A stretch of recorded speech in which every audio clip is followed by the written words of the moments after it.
Hi అందరికి, ఎలా ఉన్నారు? అందరికి దసరా శుభాకాంక్షలు. ఆడవాళ్ళకి వచ్చేసి బతుకమ్మ పండగ, మగవాళ్ళకి వచ్చేసి దసరా పండుగ. దసరా పండగ అంటే మనకి ముక్క ఉండాలి, సుక్క కూడా ఉండాలి కదా. మనకైతే పండగ అంటే ఆడపిల్లలు అల్లుళ్ళు ఇంటికి వస్తారు కదా. మేము కూడా అలాగనే నేను మా అన్న వాళ్ళ ఇంటికి వెళ్ళాం పండగకి. అక్కడ మేము ఎలా మా దసరా పండగ చేసుకున్నామో మీకు చూపిస్తా. దసరా దసరా దసరా దసరా దసరా దసరా దసరా దసరా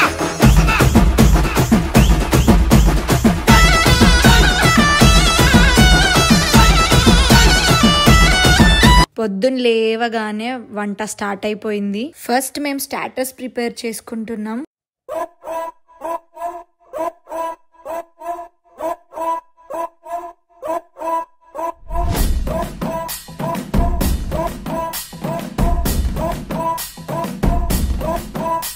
పూరీలు, గారెలు,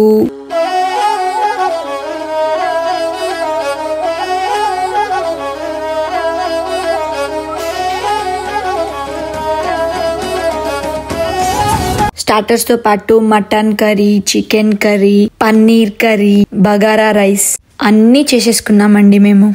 మాకిక్కడ కళ్ళు కూడా దొరికిందండోయ్.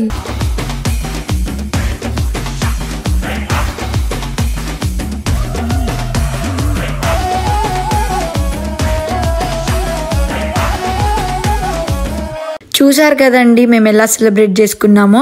అలాగే ఈవినింగ్ అలా వెళ్ళి రావణ దహనం కూడా చూసాము. ఇంకా డాన్స్ చేసాము, గేమ్స్ ఆడాము, చాలా బాగా ఎంజాయ్ చేసాము. ఇంకేముందండి, వెంటనే లైక్, షేర్, సబ్స్క్రైబ్ చేయండి మర్చిపోకండి. Please support me.